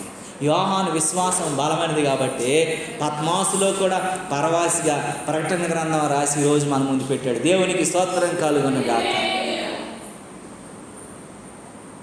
సౌలు అలా చేయలేకపోయాడు, ఆ అనుభవంలోనికి రాలేకపోయాడు కాబట్టి కర్ణపిశాచిని ఆశ్రయించాడు కాబట్టి మరణాన్ని కొని తెచ్చుకున్నాడు. అన్నీ దేవుడు మన చేతుల్లో ఉంది. అందుకే జీవమార్గమును మరణ మార్గమును నీ ఎదుటే ఉంచాడట దేవుడు. నువ్వు కోరుకొని నువ్వు ప్రవేశించి నువ్వు నడిచే మార్గం నీ ఎదుట ఉంది. నువ్వు చెడిపోతున్నావు అంటే నువ్వు మరణ మార్గాన్ని ఎన్నుకున్నావని అర్థం. నువ్వు దినదినం ఆశీర్వదించబడుతున్నావు, దీవించబడుతున్నావు అని అంటే జీవ మార్గంలో నడుస్తున్నావు అని అర్థం. నువ్వే మార్గంలో ఉన్నావు అనేది గుర్తు చేసుకోవాలని దేవుని వాక్యము పదే పదే మనల్ని హెచ్చరిస్తూ ఉంది. దేవుని నామానికి మహిమ కలుగును గాక. హల్లెలూయా. మాటలు చాలా జాగ్రత్తగా జ్ఞాపకం చేసుకోగలగాల. బాధల, కృంగినటువంటి పరిస్థితుల, ఇరుకుల, ఇబ్బందుల, నిందల, ఎలాంటి పరిస్థితుల్లో నేను అవమానాలు కొండ ఎదుర్కొంటున్నావా? దేవుని వాక్యం చెప్తుంది, నువ్వు ఆత్మ వశములోనికి వస్తే, ఆత్మ నింపుదలలోకి వస్తే, ఆత్మ నడిపింపులోకి వస్తే దేవుడు నిన్ను ఉన్నతమైన స్థితిలోకి నడిపిస్తాడు, నిలవబెడతాడని దేవుని వాక్యం తెలియజేస్తుంది. దేవుని నామానికి మహిమ కలుగును గాక. హల్లెలూయా. మూడో విషయాన్ని చెప్పి నేను ముగిస్తాను ప్రియులారా. చూడండి, రాజుల రెండవ గ్రంథము 6వ అధ్యాయము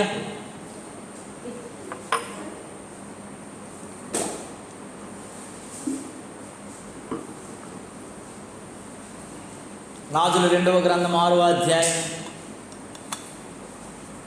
17-18 వచనాలను జ్ఞాపకం చేసుకుందాము. చివరిగా త్వరగా యెహోవా వీడు చూచినట్లు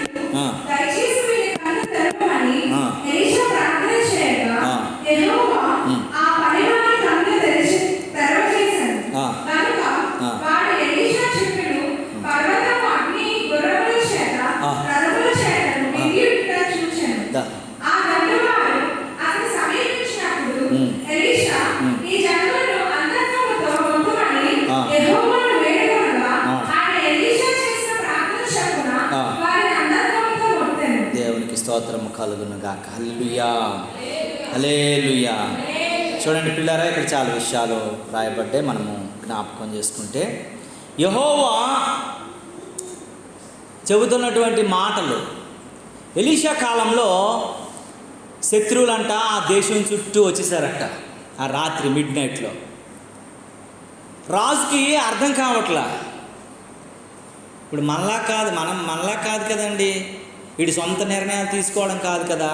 అప్పుడు ఏదైనా ప్రవక్తను అడిగేవారు వెళ్ళి. అందుకే రాజ్యాలు చాలా బలంగా ఉండేవి. 40 సంవత్సరాలు 50 సంవత్సరాలు పరిపాలన చేసేవి. ఇప్పుడేంటి, వీడి సొంత నిర్ణయాలు, అందుకే పడిపోతున్నాయి ఫటామనేసి. ప్రవక్త దగ్గరికి వెళ్ళి, అయ్యా ప్రవక్త, దేశం చుట్టుపక్కల కూడా శత్రువులు కాసేస్తారయ్యా, రౌతుల మీద రథముల మీద వచ్చేసారు, ఏం చేయాలో తోచట్లేదు, ఏం చేయాలో అర్థం కావట్లేదు, కడు కష్టకాలంలోకి వచ్చేసాము, భయంకరమైనటువంటి పరిస్థితులు ఉన్నాము, శత్రువు చేతిలోకి వెళ్ళిపోతాము, సంహరించేస్తాడు, అందరం చచ్చిపోతాం, ప్రజలము మనం కూడాను, ఏమి చేయాలని చెప్పి ఎలీషాని అడిగాడంట రాజు. నువ్వు నేనైతే ఏం చెప్తాము, నువ్వు రాజు కదా, నీ దగ్గర బోల్డ్ ఆయుధాలు ఉన్నాయి కదా, నీకు బలం ఉంది కదా, నువ్వు వెళ్ళి పోరాడవయ్యా అని చెప్తాము. మొట్టమొదట అందరినీ ప్రార్థనలో నిలవబెట్టాడంట. కొంతమంది అనుకుంటారు కదండి, మనందరం ప్రార్థన చేద్దాం కష్టంలోనంటే, కష్టం అంటే అతను ప్రార్థన అంటున్నాడు, బాధల్లో ప్రార్థన అంటున్నాడు ఏంటని అనుకుంటారు. దేవుడు కార్యం చేయాలి, ఆ కార్యం నువ్వు అనుభవించాలి, అది విజయాన్ని చవి చూడాలనంటే దేవుని ఆత్మవశుడిగా వెళ్ళాలి. మరి అందరూ దేవుని ఆత్మచేత నింపబడగలిగిన అనుభవంలోనికి రండని మొత్తాన్ని దేవుని సముఖం వైపు మళ్లించాడంట ఎలీషా.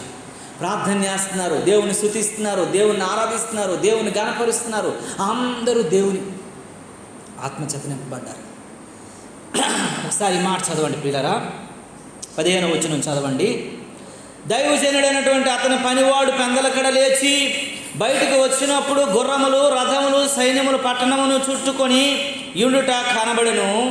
అంతటా అతని పనివాడు, అయ్యా నా ఏలినవాడా, మనము ఏమి చేద్దామని ఆ దైవజనునితో అనగా 16వ వచనంలో ఏముందంటే, అతడు భయపడవద్దు, మన పక్షమున ఉన్నవాడి కంటే అధికులైన వారు ఎవరున్నారని చెప్పాడట.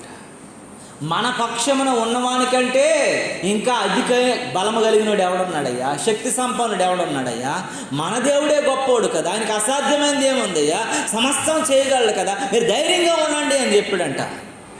17వ వచనంకి వచ్చేసరికి అంటాడు, యెహోవా వీడు చూచినట్లు దయచేసి వీని కండ్లను తెరువమని ఎలీషా ప్రార్థన చేయగా యెహోవా పనివాని కండ్లను తెరిసేను గనుక వాడు ఎలీషా చుట్టూను పర్వతమును అగ్నిని గుర్రముల చేత రథముల చేత నిండుకొని చూశాడట.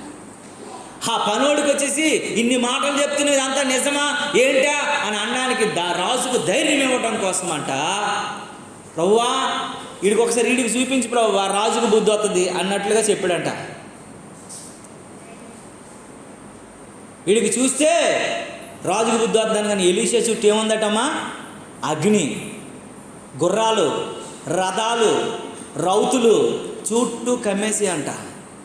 వీడికి అర్థం కావట్లేదు, ఇంతవరకు బాగానే ఉన్నాడు కదా, కలవగానే మంచిగా ఉన్నాడు కదా, ఇప్పుడు చుట్టూ అగ్ని ఏంటి, ఇప్పుడు ఏంటి రౌతులు ఏంటి, రథాలేంటి, దేవుని శక్తి ఏంటి, ఈ ప్రచండమైనటువంటి ఆత్మ ప్రభావం ఏంటి, అర్థం కావట్లేదు ఏంటని భయాందోళన చెందిపోయాడంట. వీడు పరిగెత్తుకొని వెళ్ళిపోయాడు రాజు దగ్గర. 18వ వచనంలో ఏమని అంటుందో తెలుసా, ఆ దండువారు అతను సమీపించినప్పుడు ఎలీషా ఈ జనుల అంధత్వముతో మొత్తుమని యెహోవాను వేడుకొనగా ఆ ఎలీషా జనులు ప్రార్థించగా వారు అంధత్వముతో మొత్తెను. దేవునికి స్తోత్రము కలుగునుగాక. వచ్చిన వాళ్ళందరికీ గుడ్డితనం కలుగు చేయండి, మా ప్రజలందరినీ మేము తప్పించేస్తాం ప్రభు అని ప్రార్థన చేసేదట. ఎలీషా ఏమని ప్రార్థన చేశాడండి, ఏ శత్రువు వచ్చిన వాళ్ళందరికీ ఏం కలిగిపోవాలా, కళ్ళు కనబడకూడదని చెప్పాడండి.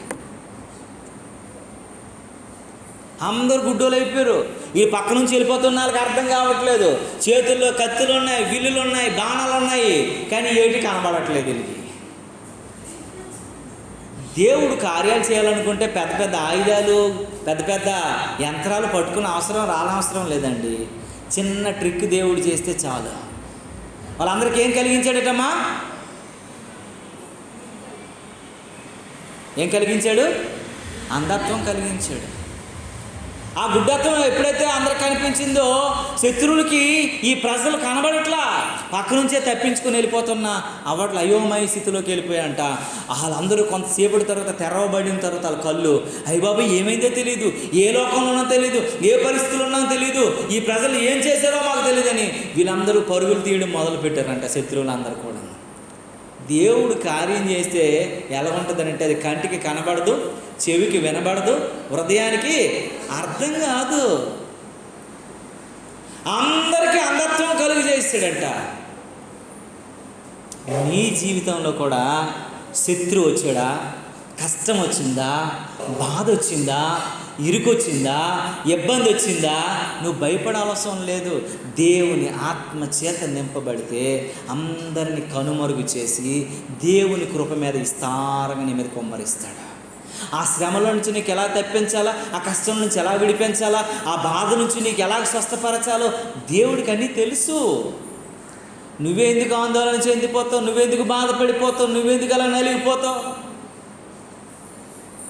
దేవునికి పెద్ద నువ్వు ఆందోళన చెందద్దు. ఎలీషా ఏమని చెప్పాడండి ఆ మాటలో? ఏమంటున్నాడండి? అతడు భయపడవద్దు, మన పక్షమునున్నవాడు వానికంటే అధికులైన వారు ఎవడున్నాడు రా. ఎందుకురా భయపడతారు మీరు? మన దేవుడి కంటే ఎవడరా గొప్పోడు, మన దేవుడి కంటే ఎవడరా శక్తివంతుడు, మన దేవుడు చేయలేని కార్యాలు ఎవడరా చేస్తాడు, ఎవడికంత దమ్ము ఉందరా అని గట్టిగా చెప్పగానే ఈ పనోడికి ఏమంటే వచ్చిన జనాలని, రథాలని, ఆయుధాలని, రౌతుల్ని చూడగానే భయం పుట్టేసింది. ప్రభువా వీడికి ఫస్ట్ నువ్వు తెలియజేయ ప్రభువా అని అన్నాడు. ఆడికి ఎప్పుడైతే కన్నులు దేవుడు తెరిపించాడో విశ్వాసంతో ముందుకెళ్ళగానే శత్రువుల కళ్ళను అందరినీ కూడా అయోమయం చేస్తాడండి. దేవునికి స్తోత్రం కలుగును. నీవు నేను అవిశ్వాసంతో ఉంటాం, కానీ దేవుడు నిన్ను రక్షించడానికి, నిన్ను కాపాడటానికి, నిన్ను దీవించడానికి తన సమస్తాన్ని ఏం చేశాడటండి? వదిలేశాడు.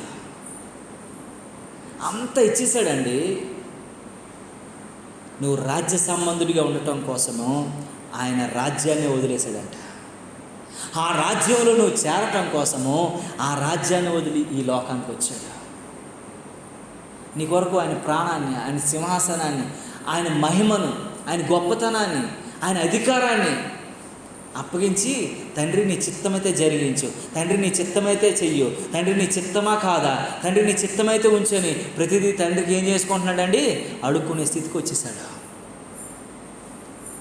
ఇంతకాలం నువ్వు అడిగేదాను, ప్రభువా నన్ను దీవించు, నన్ను ఇచ్చేయు, నన్ను నచ్చేయు, నాకు కావాల్సిన నీ ప్రభువా నువ్వు అడుక్కునేటప్పుడు ఆయన దీవించేటువంటి పరిస్థితులు ఉన్నాడు. నువ్వు అడుక్కోకుండా నువ్వు ఇచ్చేటట్టు ఉండటానికి, అనేక మందికి దీవెనగా ఉండటం కోసము ఆయన తండ్రికి అడుక్కునే స్థితికి వచ్చేసాడట. ఆ రోజు అడగటమే కాదు, ఈ రోజు కూడా ఆయన కుడిపార్శ్వంలో నీ కోసము అడుగుతూనే ఉన్నాడు.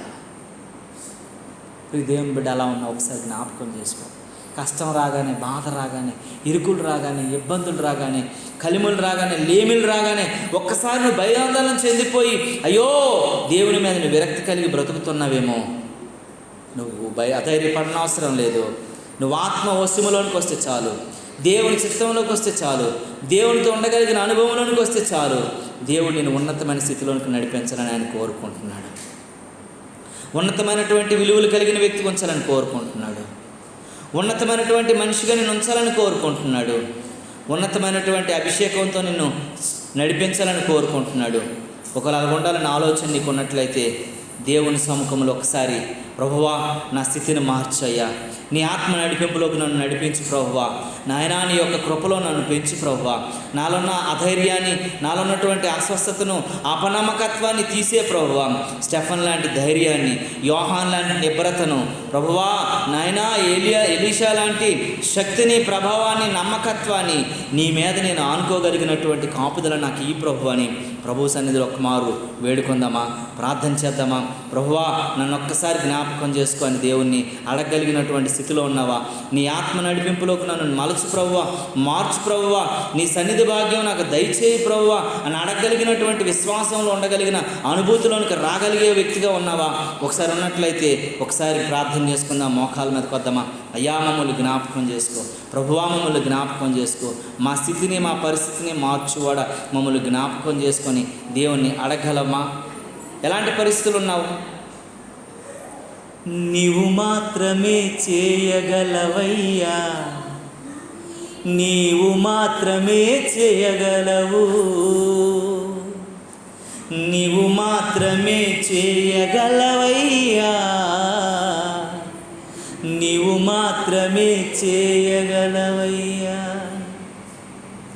ప్రభువా నీవు మాత్రమే చేయగలవు ప్రభువా, నాయనా నీవు మాత్రమే చేయగలవు ప్రభువా. నూతన కార్యములు, ఘనమైన కార్యములు, ఆశ్చర్య కార్యములు, అంతులేని కార్యములు, నూతన కార్యములు, ఘనమైన కార్యములు, ఆశ్చర్య కార్యములు, అంతులేని కార్యములు నీవు మాత్రమే చేయగలవయ్యా, నీవు మాత్రమే చేయగలవు, నీవు మాత్రమే చేయగలవయ్యా, నీవు మాత్రమే చేయగలవు. ప్రభువా నీవే చేయగలవు. మా పక్షాన చేస్తున్న ప్రతి కార్యాన్ని మేము గుర్తు చేసుకొని నీ ఆత్మానుభవంలోనికి, నీ ఆత్మవశములోనికి మేము రాగలిగే వారంగా నాయనా, నీకు వ్యతిరేకమైన మాకు వ్యతిరేకమైన ఏ ఆయుధము వర్ధిల్లకుండునట్లుగా అట్టి విశ్వాసమును వ్యక్తపరిచినట్లుగా మీ కృప మా ముందు ఉంచారు నాయనా. 3 వ్యక్తులను మా ముందు పెట్టారు. అలాంటి అవిశ్వాసంలోనికి దిగజారే వ్యక్తులంగా కాకుండా విశ్వాసములో నడిచిన యోహాను వలె, విశ్వాసములో నడిచిన స్టెఫను వలె, విశ్వాసములో నడిచిన ఎలీషా వలె ఉంచి ప్రభువా నాయనా. సౌలు లాంటి నాయన అభద్రత, సౌలు లాంటి అవిశ్వాసము, సౌలు లాంటి దెయ్యాలపైన నమ్మకత్వం మాకు లేకుండానట్లుగా దైవ సత్యమే మధ్యలో నడిచే వ్యక్తులుగా మమ్మల్ని మార్చినట్లుగా